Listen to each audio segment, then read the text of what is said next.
Carta de Paulo a Tito, capítulo 2, eu vou ler do verso 11 ao verso de número 15. Diz assim o texto: Porquanto a graça de Deus se manifestou salvadora a todos os homens, educando-nos para que, renegadas a impiedade e as paixões mundanas, vivamos no presente século sensata, justa e piedosamente, aguardando a bendita esperança e a manifestação da glória do nosso grande Deus e Salvador, Cristo Jesus, o qual a si mesmo se deu por nós, a fim de remir-nos de toda iniquidade e purificar para si mesmo um povo exclusivamente seu, zeloso de boas obras. Diz essas coisas, exorta e repreende também com toda autoridade. Ninguém te despreze. Vamos orar nesse momento. Amado Salvador, Deus Santo, bendito, Deus de toda graça e misericórdia, nós exaltamos o Teu nome, agradecidos, porque mais uma vez vamos ouvir a Tua voz. Sabemos que o Senhor fala com a Tua igreja por meio da Tua palavra. Sabemos que ela é viva e eficaz, mais poderosa do que espada de dois gumes. Sabemos que é a lâmpada para os nossos pés, a luz para o nosso caminho. E é nesta convicção que estamos diante do Senhor, rogando que abras, ó Deus, os nossos ouvidos, abra os olhos do nosso coração, a fim de compreendermos, ó Deus Santo, a grandeza do Evangelho. E, ó Deus, que ao compreendermos a sã doutrina do Senhor, que vivamos para a Tua glória e para o Teu louvor. Nós te damos graças em nome de Jesus. Amém. Meus irmãos, a Bíblia ela é bem clara quando ela diz que nós somos um povo chamado para ser um povo de propriedade exclusiva de Deus, um povo particular, um povo santo, zeloso de boas obras, um povo que foi chamado para viver honrando o seu Senhor, honrando o Redentor que nos resgatou. E nós temos visto aqui na epístola de Paulo a Tito, que Paulo no capítulo 2 exortou a Tito a falar o que convém à sã doutrina. É assim que ele começa o capítulo 2. Tu, porém, fala o que convém à sã doutrina. E Paulo estava fazendo um contraste entre os falsos mestres que estavam dentro da igreja, deturpando a mensagem do Evangelho, falsos mestres que Paulo afirma a Tito que deveriam ser calados.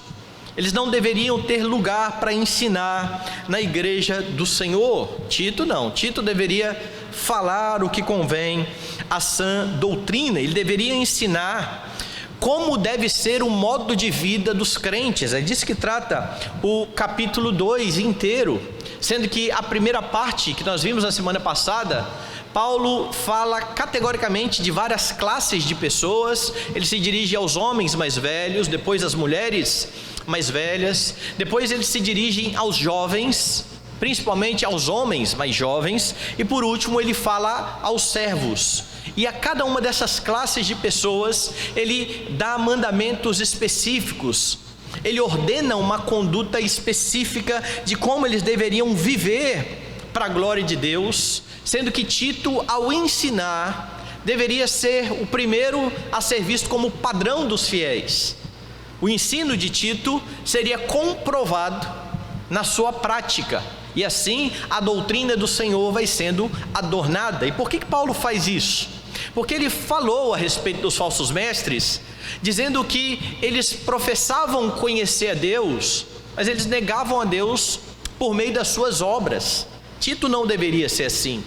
Tito deveria viver da mesma forma como ele falava e ensinava. E então, nos versos que nós lemos, do 11 a 15, Paulo vai demonstrar que esse padrão, esse alto padrão exigido por Deus para os seus filhos, não era um alvo impossível aos crentes, porque, segundo Paulo, no versículo 11, a graça de Deus se manifestou salvadora a todos os homens, educando-nos. A palavra que vai aparecer aqui no texto para educação é uma palavra conhecida nossa. A palavra que aparece aqui é pedagogia. Literalmente era aquele que estava junto com a criança para instruir, para criar a criança.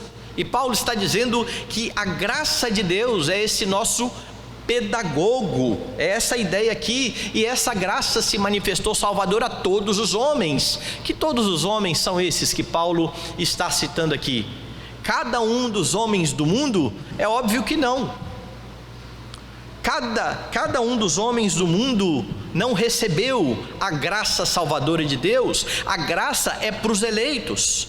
Você precisa entender o contexto exatamente imediato, anterior. Paulo havia falado aos homens, às mulheres, aos jovens, aos servos, e agora ele diz: a graça de Deus se manifestou salvadora a todos os homens, a todos os tipos de homens.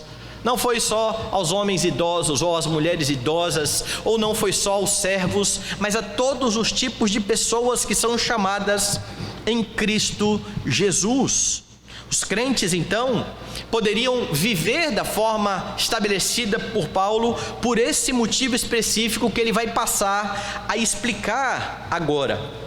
É a graça de Deus que estaria capacitando os crentes a viver de acordo com a sã doutrina. Essa graça educa a igreja. O texto ensina exatamente isso. O texto ensina que você é educado pela graça de Deus. Mas para que Deus faz isso? Por que Deus te educaria com a sua graça? Por que ou por qual razão você precisa ser educado pela graça de Deus? Olhando para o texto, você percebe que você é educado pela graça de Deus para viver de acordo com a vontade do Senhor. Veja o verso 12, eu vou ler. Educando-nos para que, renegadas a impiedade e as paixões mundanas, vivamos no presente século sensata, justa e piedosamente. A graça te educa para que você viva de acordo com a vontade do Senhor. Essa vida agradável a Deus consistia então em deixar algumas coisas para trás e efetuar outras coisas. O que precisava ser deixado? Veja o que ele diz aí.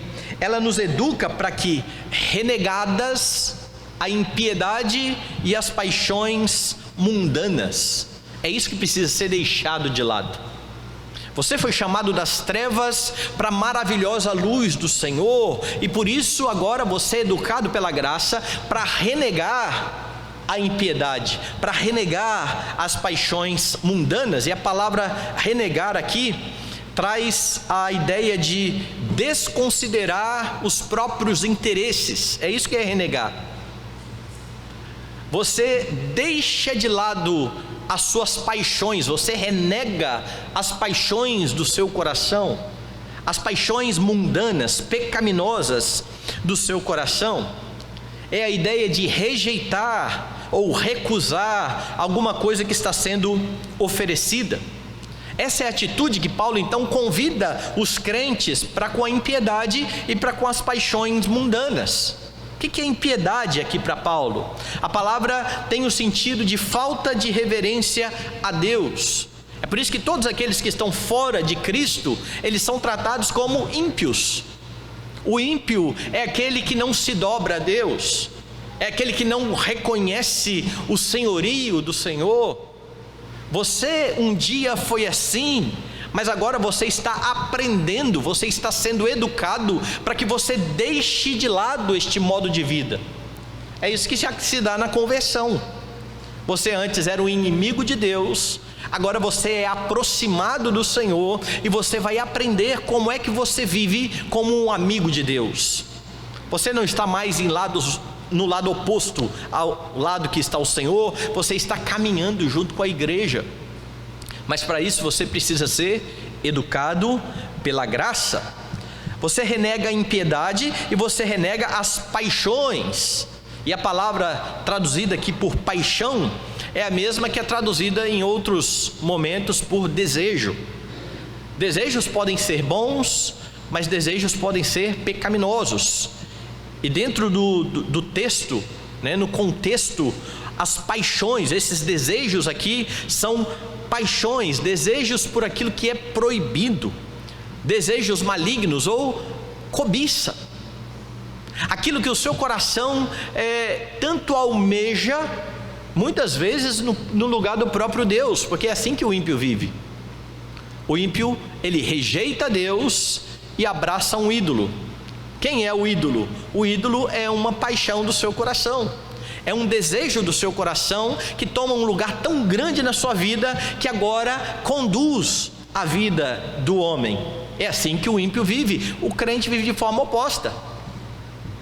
O crente, ele rejeita as paixões, ele rejeita a impiedade, porque ele está andando, caminhando com o Senhor.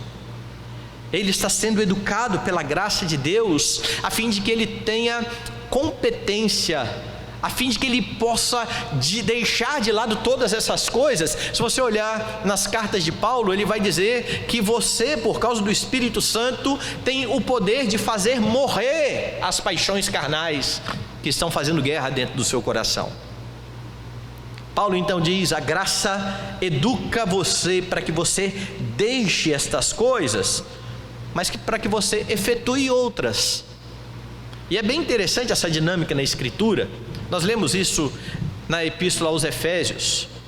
Deus retira algo ruim e agora Ele coloca uma virtude. Deus retira uma paixão pecaminosa do coração e coloca agora o desejo de servir, agradar a Deus. É por isso que depois de falar o que a graça faz para que deixemos a impiedade, ele fala o que a graça faz para que nós efetuemos algumas coisas. Quais são estas coisas? Veja que no texto diz assim: educando-nos para que, renegadas a impiedade e as paixões mundanas, vivamos no presente século sensata, justa e piedosamente. É como se Paulo estivesse dizendo: largue o antigo modo de vida, que era regrado, que era dirigido pela impiedade, pela falta de temor a Deus e pelos desejos do coração, pelas paixões mundanas, e vivam desta forma, sensata, justa e piedosamente. Essas três palavras são importantes aqui. A palavra sensata, traduzida por sensata, ela tem o sentido de um coração salvo, ou um coração que está seguro. Essa é a ideia do texto. Em outros momentos na Escritura, ela aparece e ela é traduzida com outro sentido que você também conhece, que é domínio próprio. O que Paulo esperava então é que, guardando o coração, os crentes tivessem controle dos seus pensamentos, das suas palavras, das suas atitudes. Somente quando o homem guarda o coração é que ele consegue fazer isso. Daí as orientações da Escritura, para guardar a palavra no coração, a fim de não pecar contra o Senhor. O seu coração precisa estar salvo, precisa estar seguro. Paulo usa uma segunda palavra aqui: você precisa viver de forma justa, ou segundo a justiça. O que quer dizer isso? Originalmente, essa palavra aqui, ela qualificava um homem que cumpria todas as obrigações para com os deuses. Ela era usada no contexto pagão muitas vezes. Ela era usada para um homem que religiosamente vivia e, na vista dos outros, era visto como alguém que cumpria o que os deuses mandavam. Homero usava a palavra dessa forma. E a observância dessas obrigações diferenciava este homem, que estava em dia com os deuses, dos homens injustos. E Paulo está empregando então essa palavra com este sentido, com o mesmo sentido que aparecia em outras literaturas. dizendo: você precisa viver de forma justa. Mas a base para que o homem viva de forma justa é aquilo que está revelado na palavra do Senhor. Por que você tem certeza disso? Porque lá no capítulo 2, no versículo 1, Paulo está dizendo a Tito: tu, porém, fala o que convém à sã doutrina. O que a sã doutrina diz? Para os homens idosos ela diz isso, para as mulheres idosas ela diz isso, para os servos ela diz isso, para os jovens ela diz isso. A sã doutrina, a palavra de Deus orienta, e se você vive de acordo com a palavra de Deus, você está vivendo de forma justa. Você sabe que você não é justo por natureza. Justo é somente um, o Senhor Jesus Cristo. Mas ao cravar na cruz os pecados, os nossos pecados, e ao conferir aos crentes a sua própria justiça, Ele dá aos crentes esse status, e nós somos vistos dessa forma. É por isso que nós precisamos viver em acordo com essa nova condição de vida. Paulo diz então: renegue esse modo antigo e viva de forma justa. É por isso então que Tito é chamado a ensinar o que convém à sã doutrina. E Paulo diz mais: você precisa viver de forma piedosa. Você vai viver piedosamente, que tem a ver com temor a Deus. Lembra da palavra lá, impiedade? Que é a falta de reverência a Deus. Enquanto o ímpio não tem reverência a Deus, o crente vive de forma pia, santa. Ele ama o seu Senhor e honra o seu Senhor. E a condição do crente pode ser essa, porque ele está sendo educado pela graça de Deus. A graça de Deus se manifestou salvadora, a fim de educar a igreja do Senhor, a fim de que ela agrade a Deus. Sabe quando? Veja o texto: no presente século. Porque tem gente que fala assim: um dia nós vamos agradar a Deus. E Paulo está falando: o dia é hoje, a hora é agora. Nós estamos sendo educados, transformados pela graça, para que já no presente século vivamos dessa forma. Paulo faz questão aqui de dizer que não é simplesmente uma preparação para aquilo que vem. Começa já. O reino de Deus já está entre nós. O reino de Deus não virá. É claro que nós ainda não experimentamos a plenitude desse reino, e é por isso que nós oramos: venha o teu reino. Mas quando nós oramos: venha o teu reino, nós não estamos falando que o reino não está aqui. Nós estamos rogando pela plenitude do reino, porque Cristo já deu início ao seu reino, pisando na cabeça do diabo, matando a morte, resgatando um povo para chamar de seu, um povo que precisa agora viver de acordo com as boas obras, honrando a Deus em meio a uma sociedade que está corrompida pelo pecado. E para isso você conta com a graça de Deus, que está educando a você. Você não está só. Deus não está dando ordens à sua igreja e dizendo: agora se vire, dê os seus pulos. Ele está nos capacitando. O Espírito habita em nós. O Espírito nos faz olhar para a Escritura e enxergar e compreender a revelação de Deus na Escritura, na palavra. Nós podemos compreender a sã doutrina e nós temos, por causa do Espírito, força para viver de acordo com a sã doutrina, por causa da graça. A graça nos está educando, ou seja, você precisa viver assim. Você precisa viver para agradar a Deus, e não há desculpa para que você não viva esse padrão. Porque você tem um bom pedagogo, você tem um bom professor, que é a graça de Deus. Você não está solitário. Ninguém pode se apresentar diante de Deus e dizer: eu não tenho condições de viver assim. Pois dizer que não é possível viver assim é acusar Deus de estar sendo mentiroso, Porque ele está dizendo aqui, a graça educa, e você está dizendo, mas não dá, não é possível, eu não consigo aprender. Nós conseguimos. A graça do Senhor educa a sua vida, mas para isso você precisa conhecer a palavra. É por meio da sã doutrina que você está sendo educado.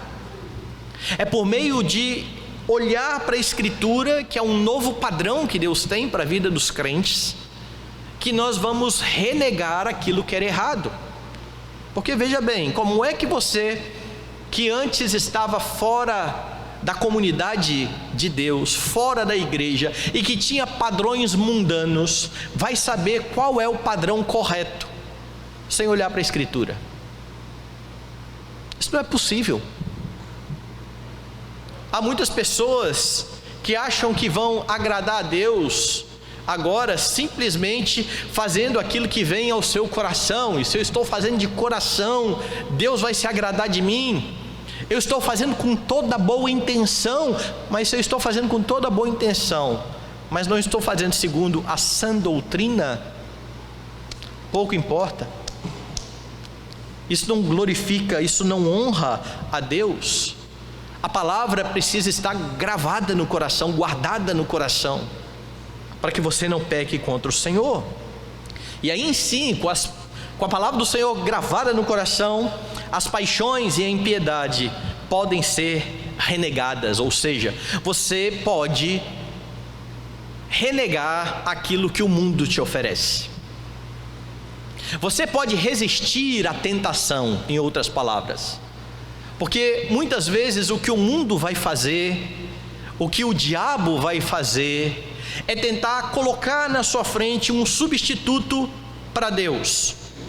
A sua vida às vezes não está da forma como você gostaria que ela estivesse, porque Deus está conduzindo da forma como Ele entende que deve ser conduzida, mas logo vem a tentação de, poderia ser diferente se eu fizesse desta outra forma. O problema é que essa outra forma é uma forma mundana, é um jeito mundano de resolver as coisas. Há muitas famílias, há muitos casais que estão vivendo bem, aparentemente bem, porque estão resolvendo os seus problemas não de forma bíblica, mas de uma forma ímpia, mundana. Maridos, por exemplo, que ao invés de assumir a liderança do lar, deixam que a esposa tome a frente, porque senão vai dar briga. Para não ter briga, então faça do seu jeito, conduza o lar da sua forma. E aí então a esposa não briga, o marido está tranquilo, há harmonia. Mas isso é mundano. Esse não é o padrão da Escritura. Ou pais que transigem muito com aquilo que os filhos querem fazer, porque tem medo dos filhos perderem a estima por eles, se proibirem algumas coisas que eles sabem que são coisas erradas. Eles deixam os filhos seguirem o seu próprio coração, e aí então o filho está tranquilo. Ele até obedece o pai muitas vezes, o pai deixa ele fazer tudo que ele quer, mas esse é um padrão mundano.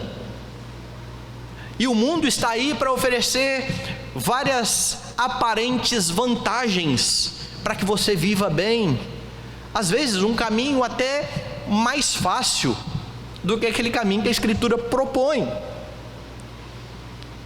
Mas é um caminho mundano que precisa ser renegado. E adivinhe só, você tem condições de fazer isso. É isso que Paulo está dizendo. A graça está educando para que você rejeite esse tipo de padrão. Você não é forçado a aceitar o padrão mundano. Quando você faz, é por livre vontade. Lá nos seus empregos, onde muitas vezes funcionários vão dizer, é preciso fazer o que todo mundo faz, é preciso falar uma mentirinha aqui a respeito desse produto, é preciso exagerar um pouco aqui, porque senão eu não vendo, porque todo mundo faz. Não, você não faz. Você é um cristão. Você é alguém que é chamado para ser santo. Você não segue esse padrão, você segue o padrão da Escritura.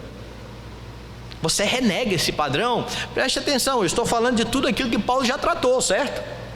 As mulheres idosas, os homens idosos, os servos. Paulo está dizendo que cada um de nós pode viver dentro do seu contexto de forma santa, renegando um padrão mundano, porque está sendo capacitado pela graça de Deus. E aí então você vive de forma sensata, você guarda o seu coração. Sobretudo o que se deve guardar, guarda o seu coração, porque é dele que procedem as saídas da vida. Os desejos pecaminosos que devem ser renegados, eles brotam do coração, eles têm início no coração. Tiago ensina isso, certo? Cada um é tentado pela sua própria cobiça, quando essa o atrai e o seduz. A cobiça nasce no coração do homem. Foi Jesus quem ensinou isso. Do coração do homem procedem os maus desígnios. Então encha o seu coração com a palavra de Deus, e não permita que nada que venha desagradar a Deus tome o lugar do Senhor no seu coração. Aquilo que Deus falou a Caim é um lembrete que deve ser constante a nós: o seu desejo será contra ti, cumpre a ti dominá-lo. É possível? Sim, você é educado pela graça. A graça de Deus está te ensinando. Viva então piedosamente, temendo a Deus. Não tema pessoas, não tema circunstâncias. E lembre-se, não aguarde um dia em que você vai viver dessa forma. Você é chamado agora para viver no presente século, dentro da sua casa, lá no seu local de trabalho, lá na sua escola, dentro da faculdade, onde quer que o Senhor tenha colocado você. Você é chamado para viver de forma sensata, justa e piedosa, de acordo com a palavra de Deus. Mas olhe para o texto e você vai ver que Paulo diz que você é educado pela graça de Deus para viver também na expectativa da vinda do Senhor. Verso 13: aguardando a bendita esperança e a manifestação da glória do nosso grande Deus e Salvador, Cristo Jesus. Se antes Paulo havia afirmado que o tempo de viver agradando a Deus é agora, no presente, ele agora fala de uma esperança futura. Tem um lugar para pensar no futuro? Tem. Mas não significa que você vai aguardar esse futuro para viver piedosamente. Você começa a viver piedosamente agora, com os olhos no futuro, com os olhos na vinda do Senhor. Você vive de forma santa, sensata, com uma motivação ímpar, com uma excelente motivação: o glorioso dia do Senhor. É por isso que Paulo fala aguardando, que tem o sentido aqui de aguardar com expectativa, não ver a hora de chegar, mais do que você almeja pelas suas férias, mais do que você almeja pelo seu casamento, mais do que você espera pelo dia que você vai ter a casa própria. Você espera, aguarda com expectativa a vinda do Senhor, o dia em que estaremos para sempre, de uma vez por todas, com Ele. Paulo queria que os crentes entendessem que este século vai passar, que as lutas vão cessar, e que eles deveriam então viver entendendo que tudo seria diferente na vinda do Senhor. Você é chamado para viver de forma santa, justa e piedosa já, mas aqui no já você enfrenta dificuldades, você enfrenta provações. É por isso que você luta contra as dificuldades, contra as provações, ansiando pelo dia que não mais vai haver isso.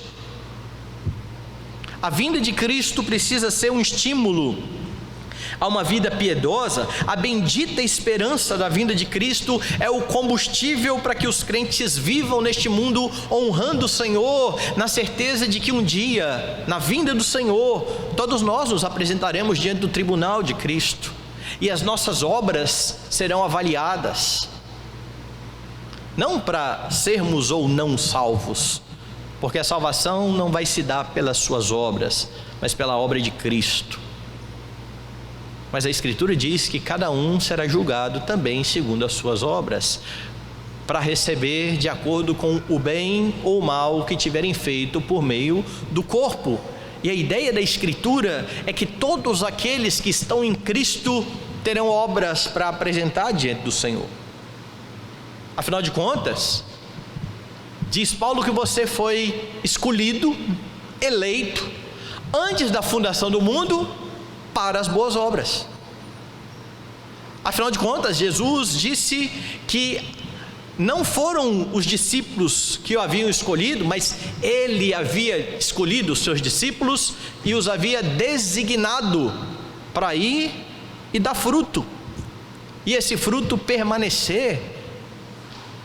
Crentes darão bons frutos, efetuarão boas obras, e nós fazemos isso aqui no presente, de olhos na bendita vinda do Senhor, que Paulo chama aqui de manifestação da glória.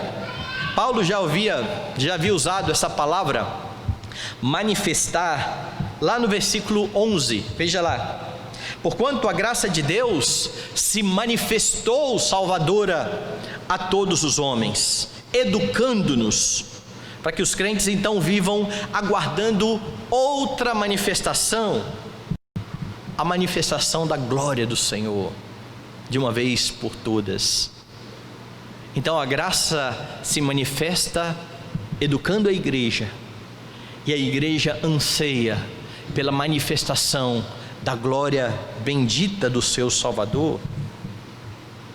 Diz respeito à vinda do Senhor, então, com grande poder e glória. A esperança da igreja deve estar alicerçada na vinda de Cristo nesse glorioso dia, o dia em que Jesus disse que Ele virá sobre as nuvens com poder e glória. A educação da graça te capacita a isso, a aguardar a segunda vinda. Infelizmente, muitos crentes têm perdido essa perspectiva futura, escatológica. Eles têm depositado todas as suas fichas, todas as suas esperanças aqui e agora. E aí, quando eles vivem o aqui e agora e as coisas não vão como eles gostariam que as coisas estivessem, eles ficam frustrados, eles ficam tristes, desanimados, ansiosos, deprimidos. Tudo está ruim, a vida não presta. Perde-se a perspectiva do dia do retorno glorioso do Senhor. Você percebe isso? Já falei isso uma vez aqui. Nas músicas que enfatizam o aqui e agora, né? Tipo, hoje o meu milagre vai chegar, hoje. Ou eu vou na igreja buscar uma graça, buscar uma bênção. Deus vai mudar a minha vida agora, a minha situação agora. Mas não há essas promessas na Escritura. A promessa é de que, independente das circunstâncias, você pode viver de forma sensata, coração guardado, piedosa e justa, enquanto você aguarda aquele dia em que estas coisas não mais existirão. Deus pode mudar situações agora? Pode, e muda, mas nem sempre Ele faz isso. Por vezes Ele faz o que Ele fez com Paulo: a minha graça te basta, o meu poder se aperfeiçoa na fraqueza.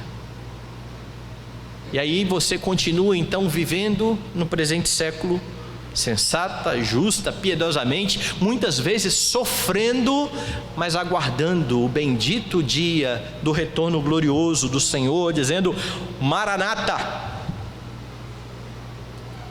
Maranata. Por maiores que sejam as dificuldades e a luta contra o pecado, você ainda tem a bendita esperança de que esse dia chegará. Mas como eu disse, muitas vezes cristãos estão vivendo naquela perspectiva terrível dos coríntios que estavam começando a crer que não existia mais ressurreição. E Paulo então tem que instruí-los e dizer a eles que se a nossa esperança em Cristo se limita apenas a esta vida, somos os mais infelizes de todos os homens. Não é assim que crentes devem viver. Eles vivem sensata, justa e piedosamente, aguardando a manifestação gloriosa do Redentor. Todas as vezes que nós nos colocamos diante da mesa do Senhor, nós estamos ansiando por isso. Afinal de contas, Jesus disse que nós precisamos partir o pão, beber o cálice, anunciando a morte até a vinda, ou enquanto esperamos e ansiamos por essa vinda. Jesus deu a sua vida em favor da sua igreja e prometeu que voltará. Então o Deus que te salvou, que te tirou das trevas para a maravilhosa luz, que coloca em você capacidade para rejeitar paixões antigas e agora viver de uma forma santa, disse que retornará. Confie nele, não há razões para duvidar. Se você percebe na sua vida já sinais dessa maravilhosa graça de Deus, não há por que duvidar desse dia, e não há por que não almejar por esse dia. Mas a pergunta aqui é: você está preparado para esse dia? Você está preparado para o grande e glorioso dia do Senhor? Dia que você precisa ansiar de todo o coração? Ou você tem mais expectativa pela viagem que está chegando, pelas férias que vão te dar o descanso depois de um ano de trabalho, pelo que o seu coração anseia? A graça te educa a fim de que você viva na expectativa da vinda do Senhor. Por último, Paulo diz que você é educado pela graça de Deus para viver zelando pelas boas obras. Veja o verso 14: o qual a si mesmo se deu por nós, a fim de remir-nos de toda iniquidade e purificar para si mesmo um povo exclusivamente seu, zeloso de boas obras. Paulo então termina aqui o seu argumento mostrando que esse Jesus, a quem os crentes devem esperar com expectativa, é o mesmo que entregou a sua vida pelo seu povo, é o mesmo que redimiu o seu povo. Ele se deu por nós, é isso que Paulo diz aqui. Mas por que ele se deu por você? Por que ele se deu pela sua igreja? Paulo diz: ele se deu por nós a fim de, ou com o propósito de, veja, remir-nos, é a primeira palavra que vai aparecer aí. E a ideia de remir é libertar pelo pagamento de um resgate. Libertar pagando um resgate. O Senhor pagou um resgate para que você fosse libertado. A morte de Cristo foi o pagamento dessa dívida que era sua, dívida que era minha, dívida que era de toda a igreja, mas que foi cravada na cruz por causa do sacrifício de dívida de Cristo. Segundo Paulo, toda iniquidade ou toda maldade e pecado do homem, então ele se deu por nós a fim de remir-nos e, diz Paulo, purificar-nos. É a segunda palavra que ele usa aqui, tornar limpo. A ideia é de livrar da contaminação do pecado e da culpa do pecado. Por causa de Cristo, você não é mais um escravo do pecado. e ele dia após dia está purificando a sua vida. E Paulo afirma que o Senhor fez isso para ele mesmo. Veja só, o qual se deu por nós a fim de remir-nos de toda iniquidade e purificar para si mesmo um povo exclusivamente seu, zeloso de boas obras. Ou seja, fica claro que Paulo está aqui nesse texto dizendo que Deus ou Cristo deu a vida pelo seu povo, pagou o resgate, purificou, e pela graça ele pega os seus e capacita os seus para boas obras. Ele está corrigindo então os desvios dos falsos mestres. Ele já tinha dito lá no verso 16 do capítulo 1, a respeito dos falsos mestres, o seguinte: no tocante a Deus, professam conhecê-lo, entretanto o negam por suas obras.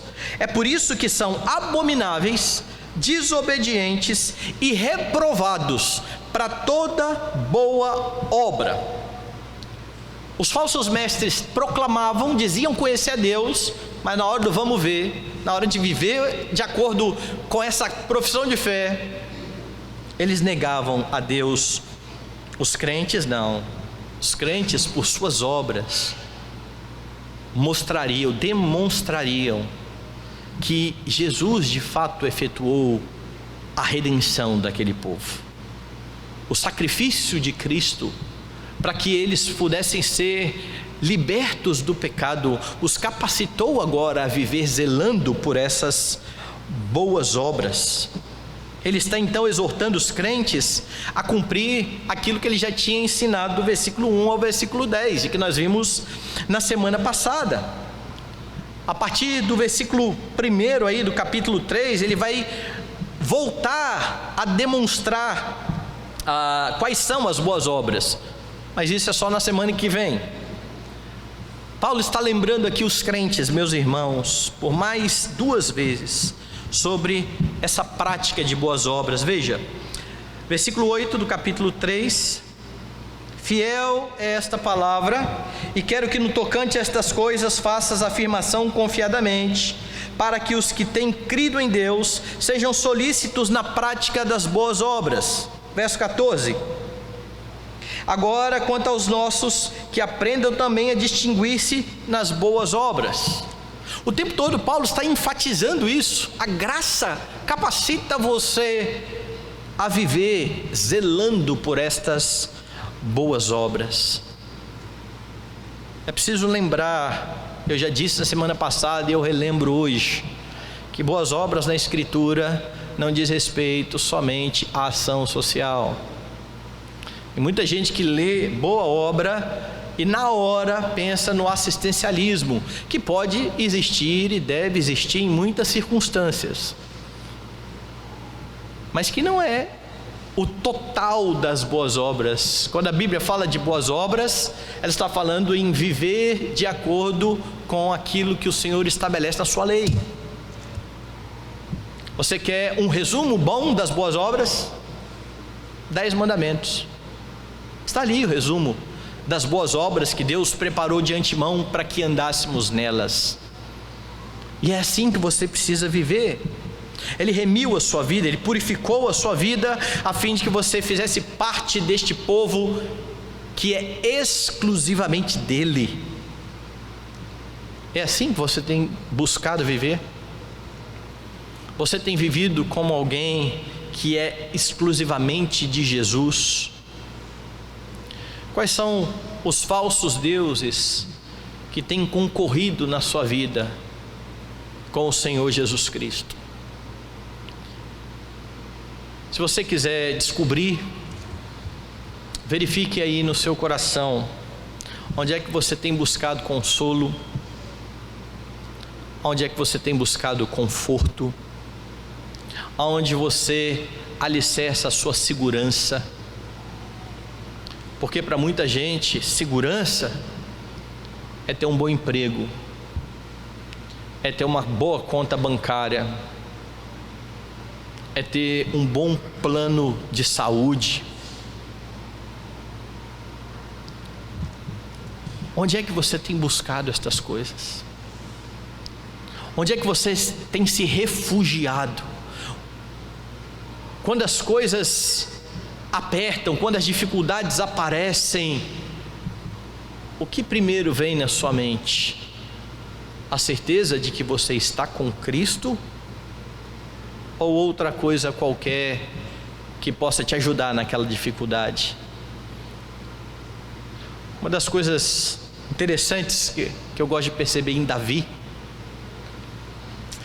é que quando ele estava perseguido pelo seu filho, ele tinha um exército bom, homens de guerra. Esses homens que estavam com Davi eram tão bons, se você lembrar da história, o amigo de Davi que foi enviado para dar conselhos a Absalão, usou isso num momento. Aitofel havia dito: vamos atrás de Davi, vamos persegui-lo e vamos matar só Davi. E então Uzai aparece na história e diz assim: olha, Absalão, você não conhece o seu pai, hein? Os homens que estão com seu pai são homens de guerra. E ele descreve um quadro que eles até arredam. Davi tinha homens bons ao lado dele. Quando você vê a descrição dos valentes de Davi, você vê quão poderosos na guerra eram aqueles homens. Mas quando Davi escreve o seu salmo, e eu peço aí então que você abra a sua Bíblia no livro dos Salmos.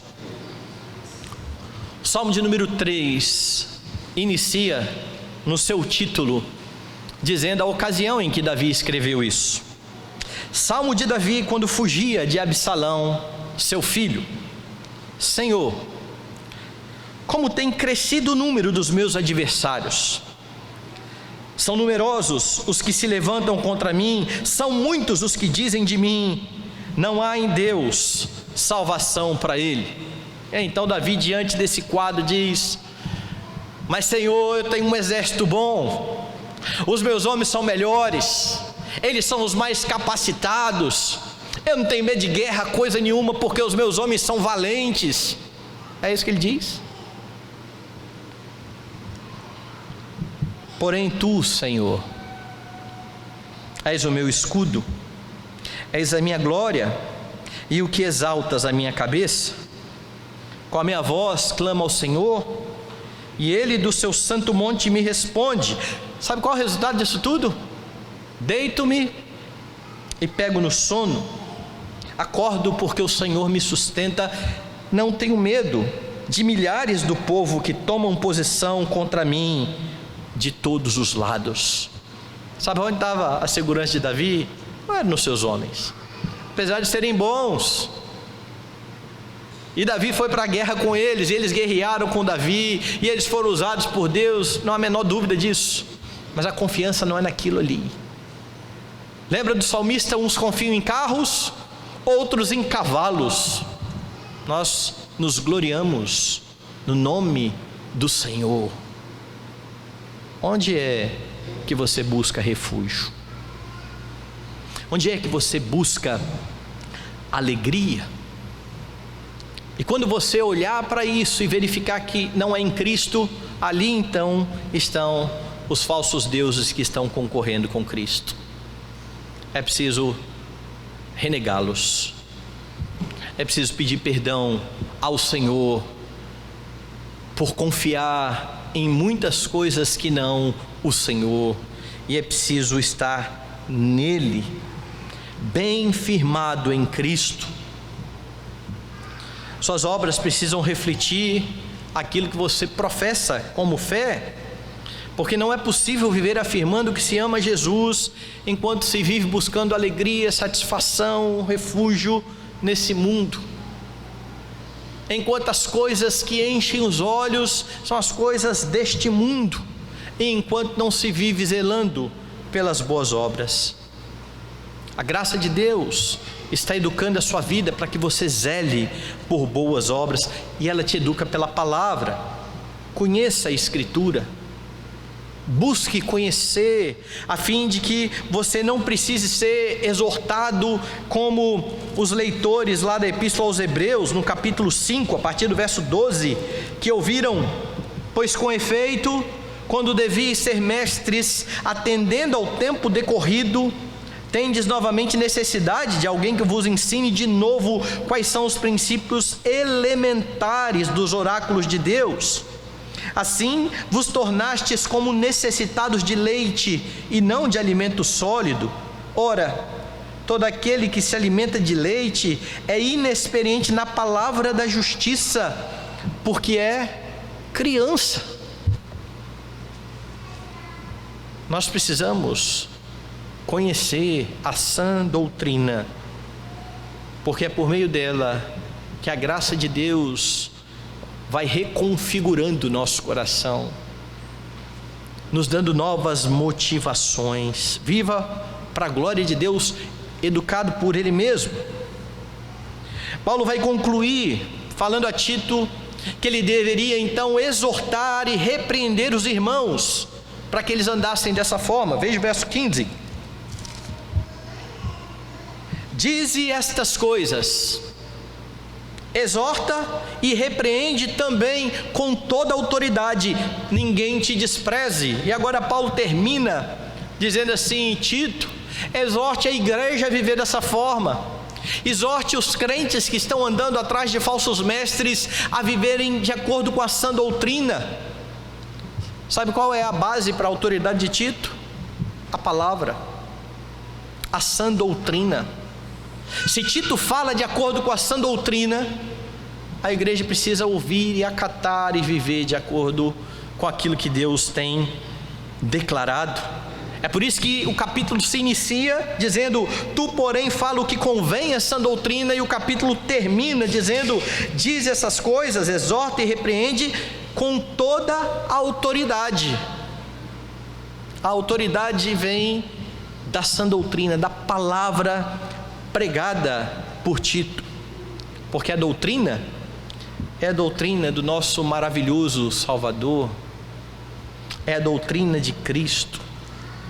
Cristo seria exaltado quando Tito ensinasse na autoridade do seu Redentor, e é porque a palavra procede do próprio Cristo que a igreja precisa ouvir, dar ouvidos ao que o Senhor diz. É por isso que você precisa dar ouvidos àquilo que o Senhor diz por meio da sua palavra, lembrando que você é educado pela graça de Deus para viver de acordo com a vontade de Deus, para viver na expectativa da vinda do Senhor, para viver zelando por boas obras.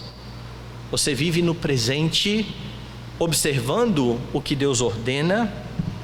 Você vive no presente em santidade, na expectativa de que o Senhor estará conosco para todo sempre.